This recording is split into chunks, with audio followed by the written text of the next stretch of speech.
Hello, I'm Harry Cole, political editor of The Sun, and this is Never Mind the Ballots. So, the joys of party conference season are upon us. You probably missed the Liberal Democrats gathering in Brighton last week, but this weekend, both New Kids on the Block Reform and now the governing Labour Party will come together in Birmingham and Liverpool.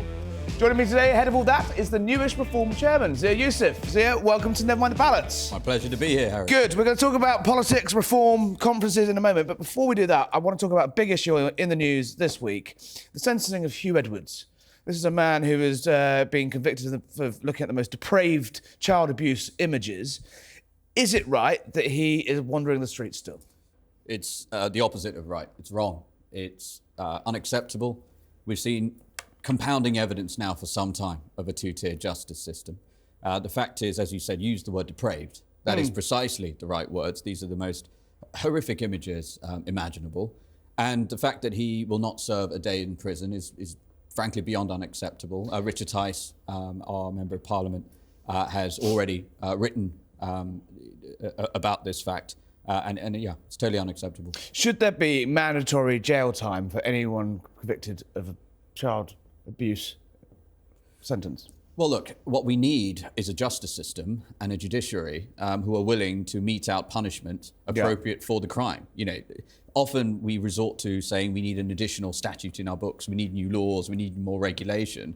Actually, what we need is a judiciary willing to apply to actually sentence people. There are so many people who essentially get away with serious crimes that warrant meaningful jail time, who never serve a day in jail. And one thing I'd add, you know, we talk about it being unacceptable in this particular instance. When we talk about two-tier, there are people who are going to jail for writing, albeit nasty and awful things, on social media. Yeah. And they're going to jail.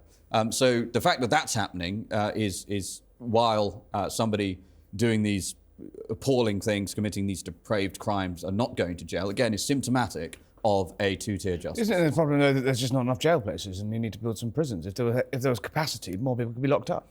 Two things can be true at the same time. It's absolutely true that 14 years of catastrophic Tory mismanagement where they exploded the size of the population. This is a good example of the second-order effect of population explosion, where you don't have enough space in prisons. Look, in any large population, you will always have a small percentage, fractions of a percentage, that are violent criminals, that cannot be rehabilitated, that have to be in jail. Yeah. So if you explode the size of the population and don't build sufficient prisons, and the Tories actually closed prisons, astonishingly, then all that happens is you have violent criminals wandering the streets and they will commit crime.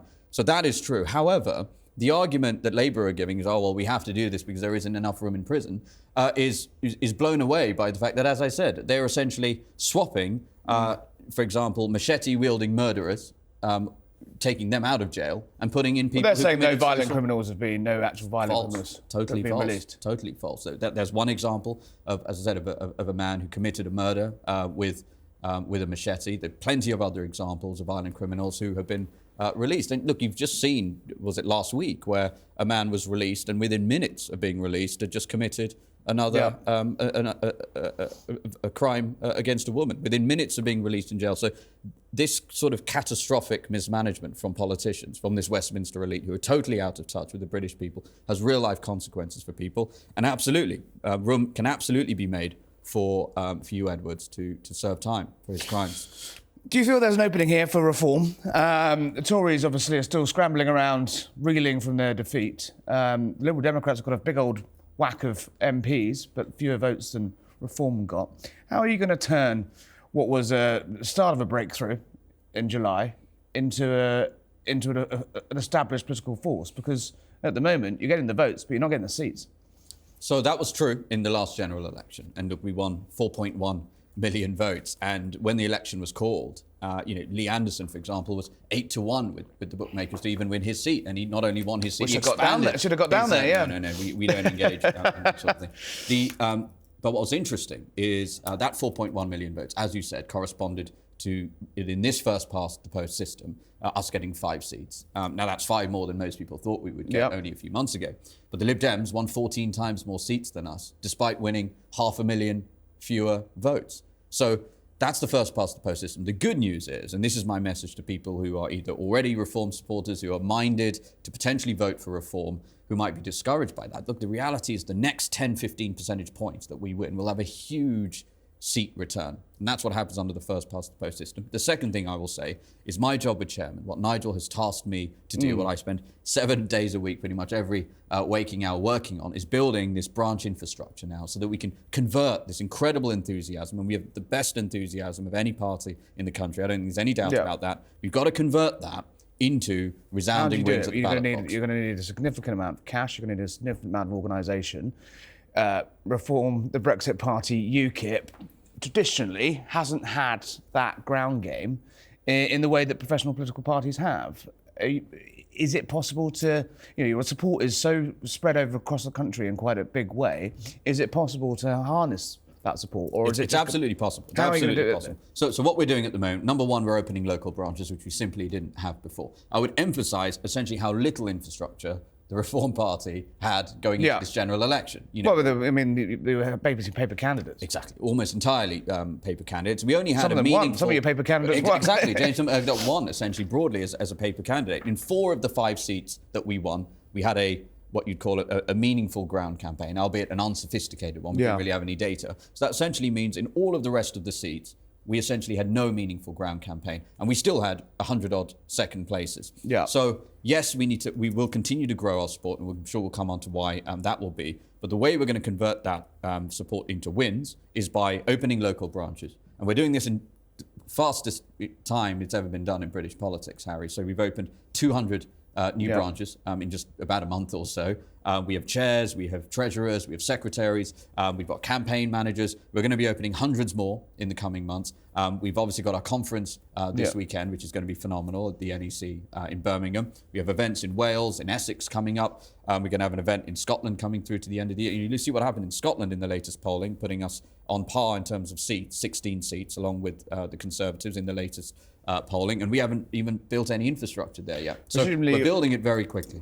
Building things quickly and choosing candidates quickly has got Reform into trouble in the past. What are you doing to weed out some of the, frankly, pretty dodgy characters we saw exposed ahead of the July election? Yeah, so I'd separate slightly the opening of the branches and obviously the selection of candidates. There's obviously 2 different work streams. Look, but you are vetting these people to make sure they're not, going to bring, frankly, embarrassment to your party down the line. Nigel's been clear. We had issues with some candidates. It was a very small number, but they did exist, and we don't make excuses about that. Was there any vetting in place before? It was negligible. Let's put it that way. It was negligible, and that's why we had the issues that we had. And look, when we won 4.1 million votes. We're now polling at 18% nationally, Harry, as you know. So you're talking about 5.5 million people across the country who support reform. The reality is, in such a large size of a population, as you know, you're always going to have a tiny proportion of those people who don't represent us. Do you think reformers are unfairly treated by the media in terms of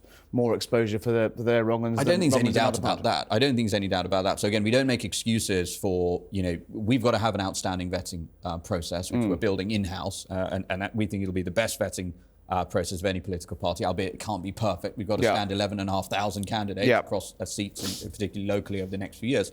But there's no doubt that there's a double standard in terms of the attention that is put on reform. Look, if you look at some of the other parties, the Lib Dems had a number, the Greens as well had a number of issues with, for example, anti-Semitism. You had the Labour candidate who stood against Nigel Farage in Clapton, who was on Twitter saying that his favourite drink was white men's tears. My understanding is he remains a part of the Labour Party. He hasn't even been removed. You had a Labour councillor who, is now been charged with and has astonishingly pled not guilty. But his comments were quite clear. Anyone can go and see them. They were horrific. So there is a double standards about it. And I'd also make the other point that the notion that a infinitesimal proportion of, as I said, of such a large size population of 5-odd million people who support reform, that you can take a tiny number of those people and hold them up and claim that they represent that entire group is beyond unacceptable. It's exactly the sort of thing that people who would say things like, after an Islamist terrorist attack, condemn all Muslims or something like that. Just as that sort of thing rhetoric is unacceptable and would be considered unacceptable by the mainstream media, the opposite is true, and it's a total double standard when it comes for reform.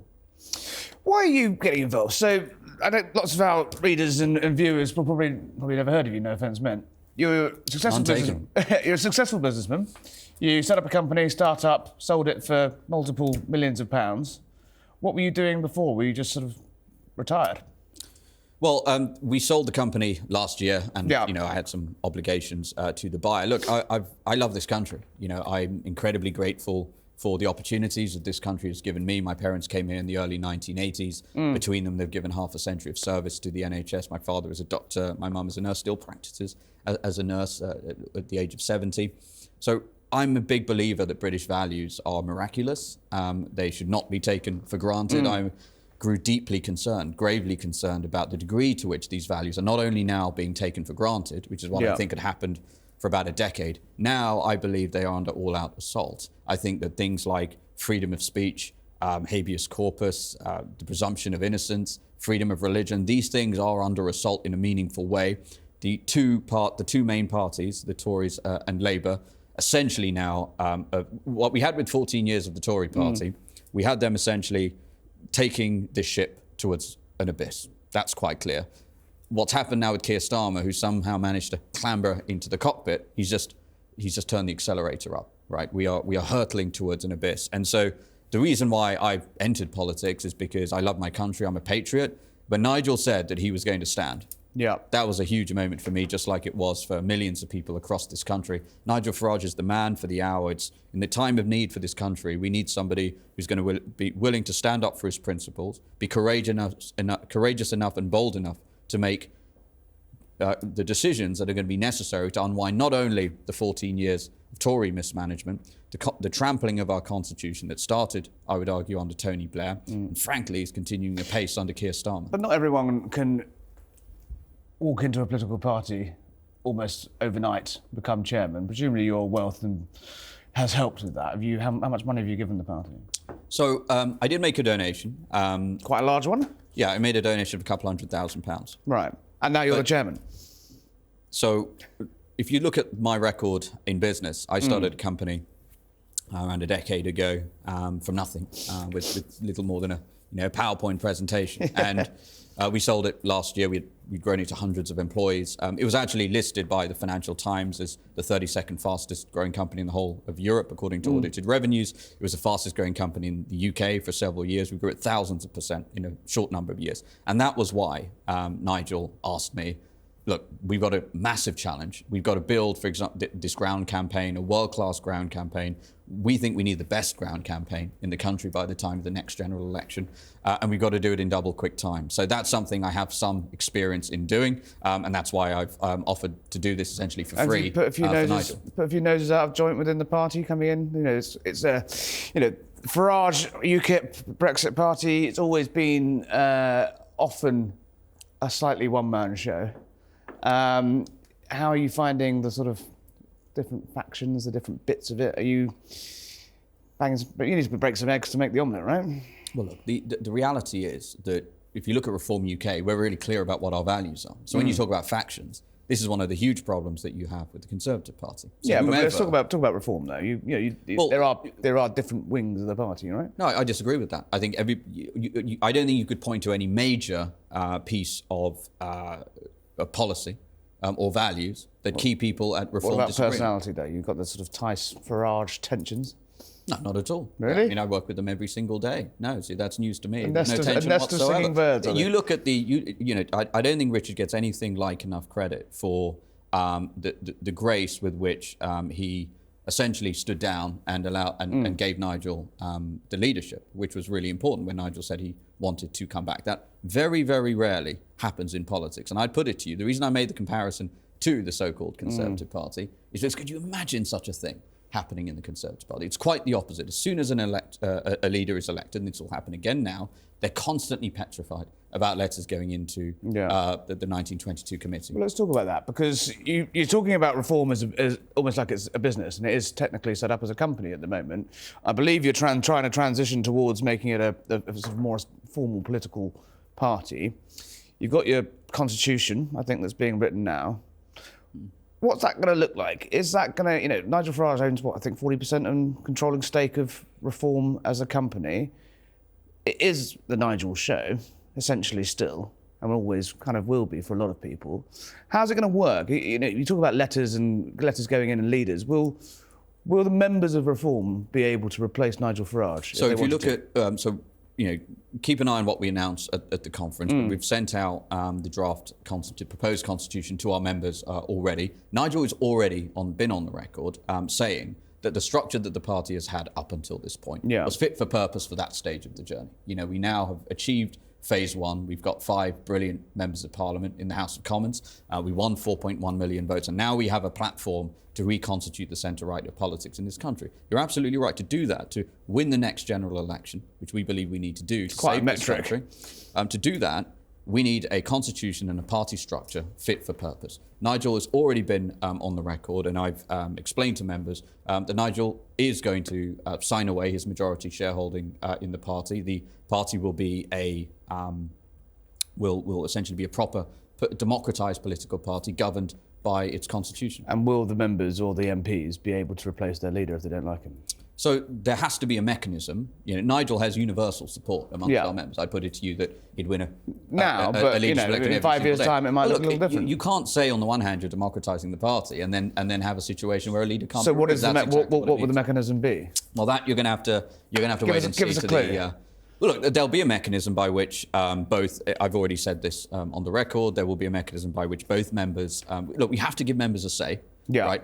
The whole point of having a membership is giving them a say, not only at a local level where they'll be able to select candidates, select a chair, select a treasurer, secretary, campaign manager, but also at a national level. So we think that the reform membership will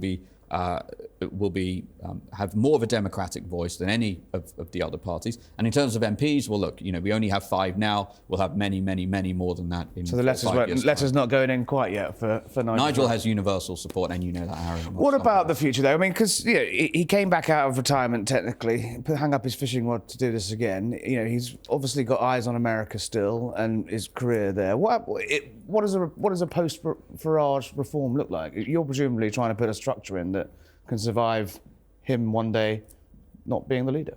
Well, that of course, we have to have a legacy for Nigel ultimately, and building a political party is part of that. Is making sure that it has succession plans.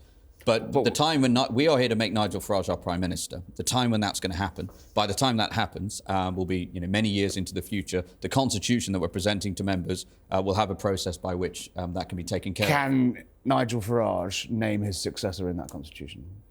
The Constitution, the whole point of a democracy is that the members essentially will choose who the leader is. So if Farage was to stand down, he couldn't name, I'm not saying you, but an anointed successor?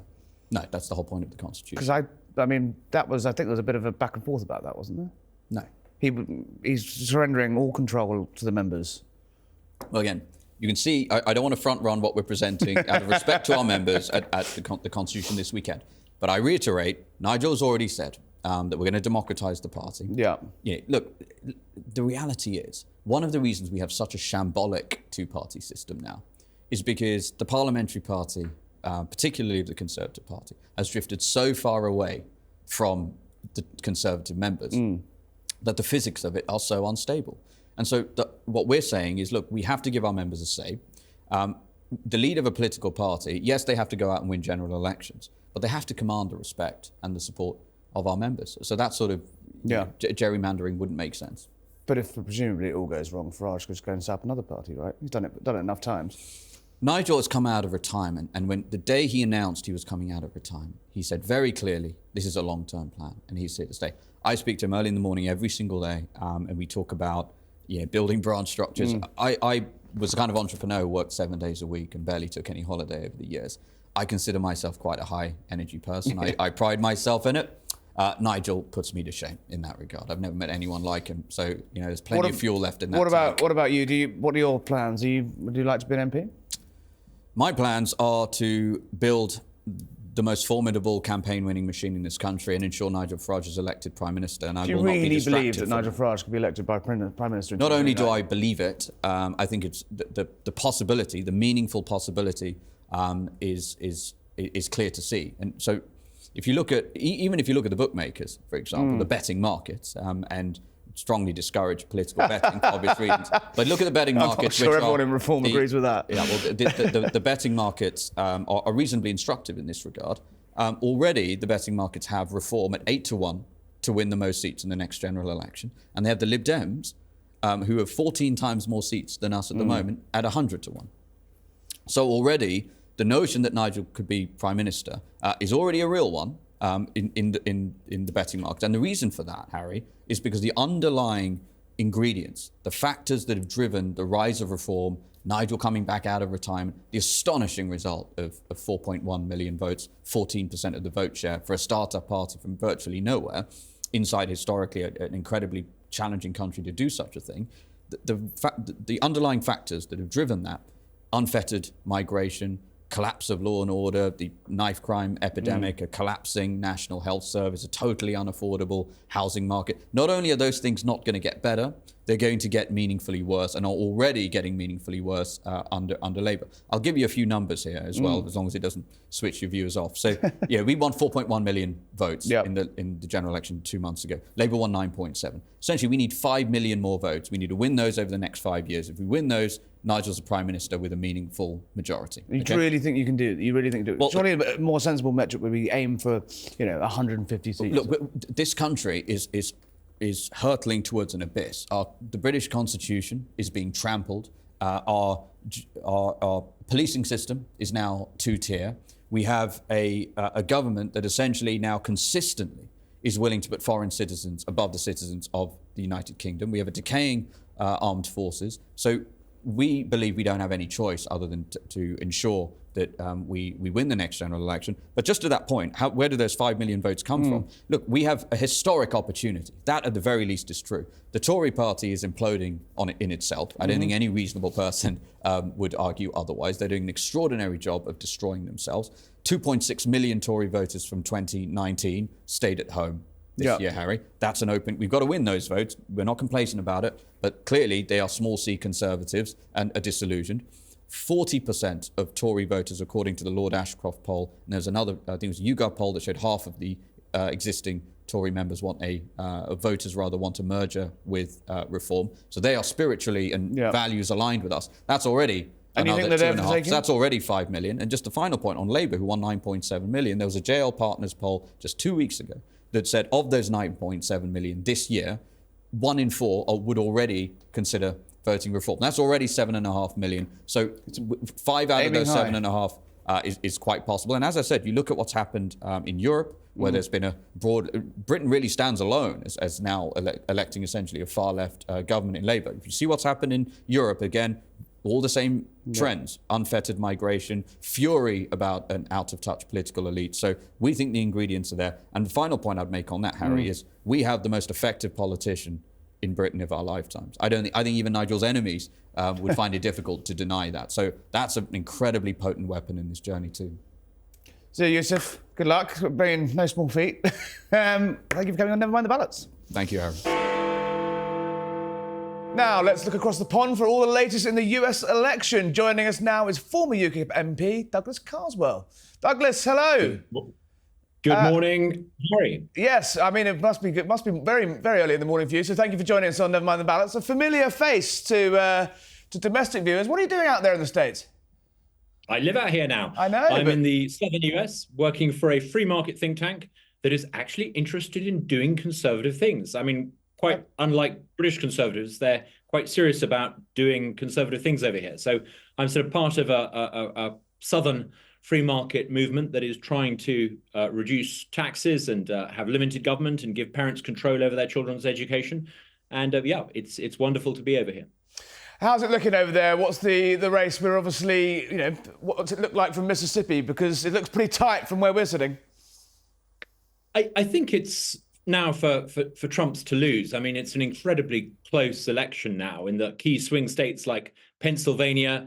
Kamala did initially have a bit of a Kamala bounce when it became obvious that Biden wasn't going to run again, and she became the candidate. She got a bit of a bounce, but that now largely seems to have dissipated, and Trump seems to be ahead in some of the key swing states. So I think it's now Trump's to lose again. I think that we've seen sort of post-debate, the sort of verdict was that it wasn't one of his vintage performances against Harris. He allowed himself to be baited. He obviously triggered quite a lot of uproar with the old cats and dogs line. Do you think he's firing on all cylinders? I don't think it was his finest hour, but I think we tend to overstate the importance of these things. How many undecided voters in key states like Pennsylvania do you imagine would have been watching that presidential debate and making their choice? I suspect a lot of people who want Trump to win slightly winced at some of the things he said and wished he had done better. But I'm not sure that it really has changed that many minds. I think, the sheer fact that Kamala wasn't Joe Biden meant that initially she had a bit of a bounce and she looked like she was going to be firmly ahead where it mattered. But actually, that seems to have just been a bit of a dead cat bounce, you might say. Well, she had a low bar and she more than exceeded it. This race is much tighter than it looked, in July. Absolutely. I mean, it could still go either way, but just looking at some of the latest polls, I think probably if you had to pick one state, probably Pennsylvania. Now, Trump now seems to be ahead there. Georgia's another key state. Again, Trump seems to be just edging ahead there. But it's going to be very close. And I think, there's a lot of talk in America at the moment about mail-in ballots. This is the equivalent of postal votes.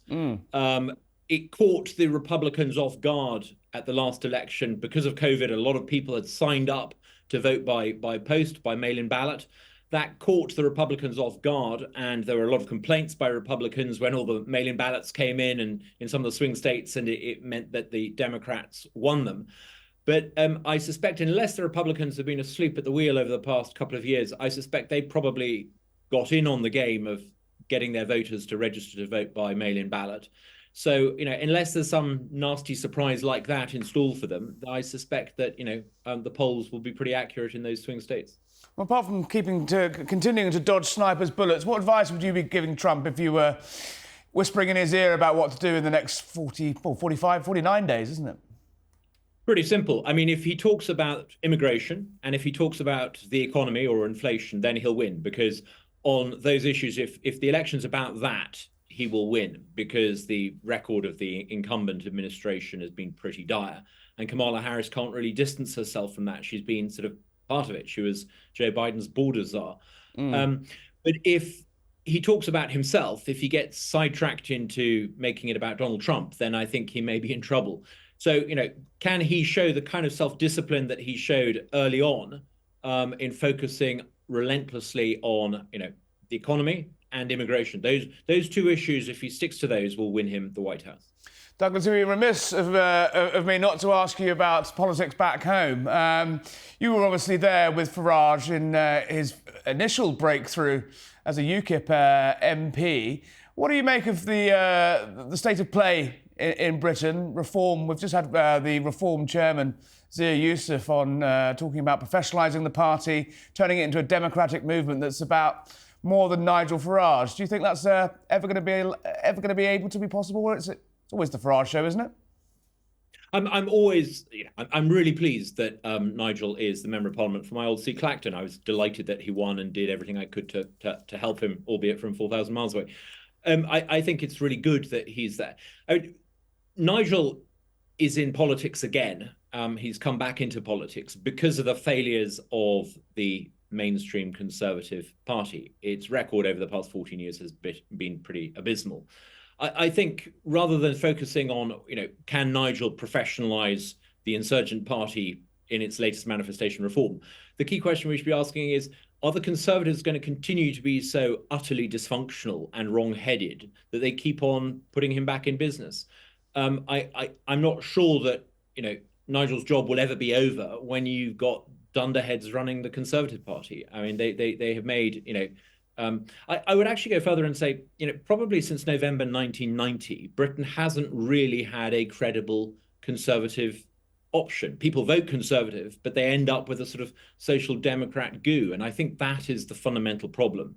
If the Conservatives solve that, then Nigel problem will go away. But until then, I think Nigel and his party will grow and grow and grow, and good luck to them. You mentioned the dunderheads running the Conservative Party. Any dunderhead stick out for you in the leadership race?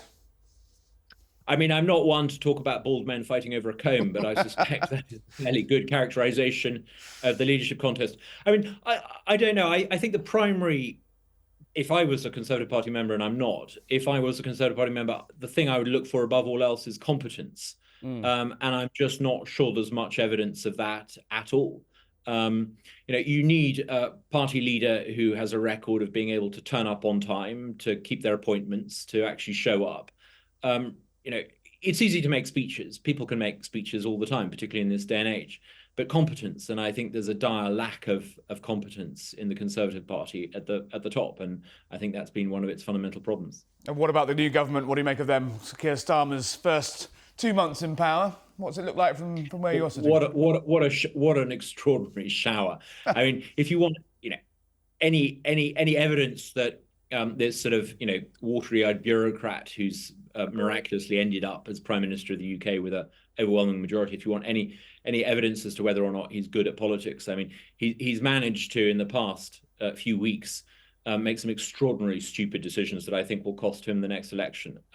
His honeymoon period is over. Releasing hardened criminals, announcing it as something that you're keen to do, incarcerating people for sending obnoxious tweets, and then managing to get yourself into a bit of a media mess over what gifts you do and don't receive.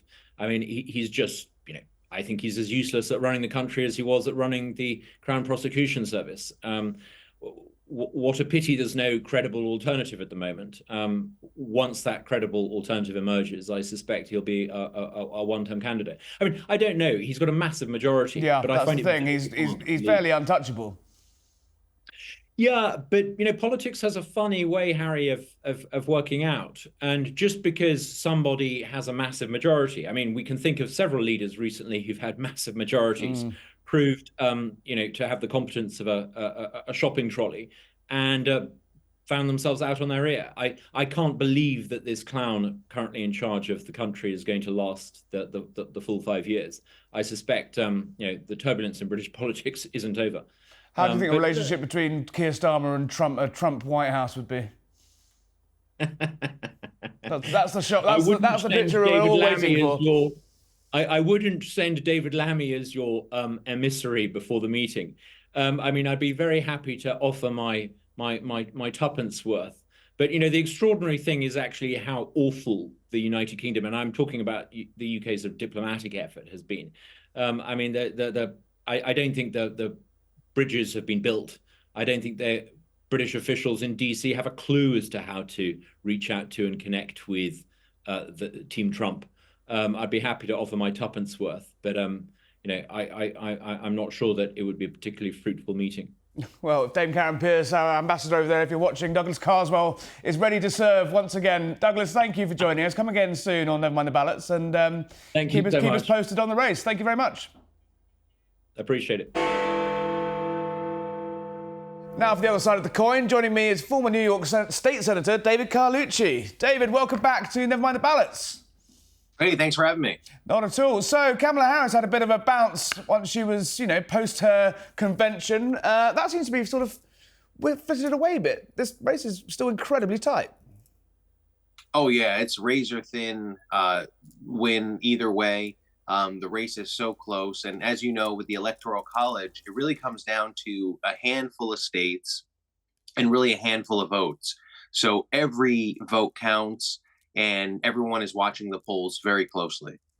Given the sort of almost joy in the Democrats and large parts of the US media when Harris was selected, it doesn't seem that seems to be sort of flitted away a little bit. Is she doing as well as you'd hope? And she doesn't seem to be able to maintain that sort of hype.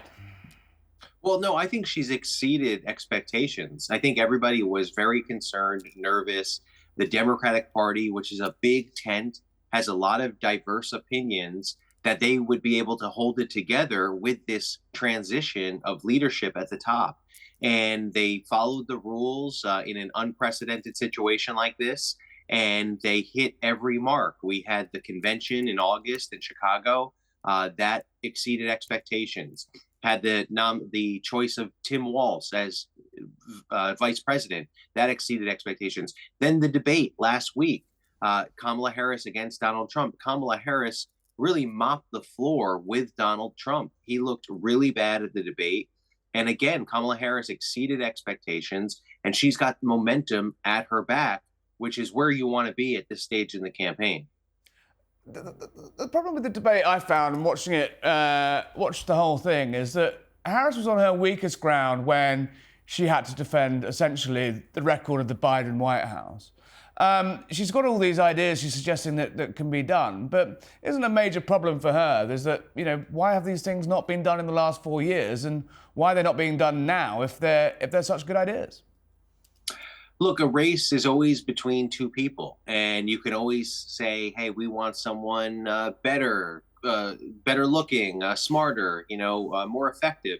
And that can always continue, but it's a race against two people. It's a binary choice. And Kamala Harris had to defend herself against Donald Trump. So we could say the same thing about Donald Trump. He was actually president of the United States. Yeah. He had 4 years in the White House, and he did not accomplish many of the things that he's talking about. The difference here is how ambiguous Donald Trump has been. He has not been clear or on his policies. And then Donald Trump will try to spin that and say, oh, Kamala Harris, she hasn't done enough interviews. She hasn't been clear enough. Well, she has only done 2 interviews, though. I mean, it's not exactly meet the press every week, is it? Yeah. And my point is, then challenge her to another debate, right? Then have another debate. But the Republicans and Donald Trump have refused to do that. They've said, oh, no, we'd rather, again, articulate the problem instead of have a solution. We would rather attack Kamala Harris than actually bring her to a debate and challenge her on these issues. And this is the fundamental issue with this campaign. It's become so obvious to Americans that Donald Trump would rather talk about the problem than have a solution. We see this with immigration. We had an opportunity to get a bipartisan piece of legislation finally passed through Congress. And Donald Trump said, no, I'd rather talk about this on the campaign trail than give any victory to Democrats or to the American people that we're moving towards a solution. This is a theme of Donald Trump's campaign. The American people are seeing through it. I think he's hit a ceiling in terms of where he can go with votes. Kamala Harris still has room to grow, and it's going to be up to her to really turn that on and win over those votes. But I think she's got more of an opportunity to get more votes as we head into November. It sounds like we're not going to get, as you say, not going to get another debate, a Trump-Harris debate, but it looks like we will get J.D. Vance versus Tim Walz. How do you think that's going to go? They're very different people, very different characters, aren't they? Yeah, very different. I think the stakes are definitely not as high. There'll be far less people watching the vice presidential debate, but there will be a lot of people trying to read the tea leaves and predict things from it. But I think in this vice presidential debate, it's about not making a big gaffe. The only way that people are really going to see these vice presidential candidates is if they make a major mistake, say something really stupid, and it's played in sound bites across the internet and across the TV airways where they repeat it over and over again. So I think this is an effort to do no harm for both J.D. Vance and Tim Walz. You're going to see them try to get some sound bites across, but it's really all about Donald Trump, Kamala Harris. What are these two people doing and saying? And that's really where all the eyes and attention are going to be. There's going to be, we're going to try to read some tea leaves from the vice presidential debate, but I don't think there'll be too much movement after that debate. Are you confident Tim Walz has got the sort of debating capacity, though? J.D. Vance is obviously a smart guy, whether you agree with him or not. Tim Walz is a bit more sort of homely kind of guy. Is he going to be tough enough? I think so. I think Tim Walz is exactly the kind of person you want. He's more down to earth. He's been a governor. He's been a member of Congress. Compare that to J.D. Vance, where he's this, intellectual. He tries to come off as that, a Yale Law School grad, but he finds himself in a lot of trouble. He has hard time articulating what he's trying to say, and it comes off as very offensive. If you look at some of the very vulnerable positions the Trump Vance team has been in, it's been some of the comments of J.D. Vance. You've seen how both Trump and Vance have articulated this argument that immigrants in our country are eating people's pets, dogs and cats. You can imagine how offensive that is to so many Americans. They're talking about a specific group. They're talking about Haitians. that are here legally through an immigration process, that they're somehow invading towns and eating people's pets, dogs and cats, has not been substantiated. And Vance and Trump continue to articulate this, but I think they're putting their foot in their mouth. They're even highlighting the fact that they do not have evidence. They're just kind of creating this story of sensationalism to get people more upset and talk more about a problem instead of talking about a solution. So if Walsh and Kamala Harris can stay on message in terms of bridging our community, talking about solutions and a way forward, while Donald Trump continues to talk about the past and dividing our communities, then I think we're going to head into the right direction and Kamala Harris will be elected as president. Well, come back soon and keep us updated on the race. Long way to go yet, 45 odd days. David Carlucci, thank you for coming again on Never Mind the Ballots. See you soon. Anytime. Thank you. That's all for us now. Remember to subscribe at youtube.com/@sunpolitics. We will be back from the Labour Party conference, so you won't want to miss that.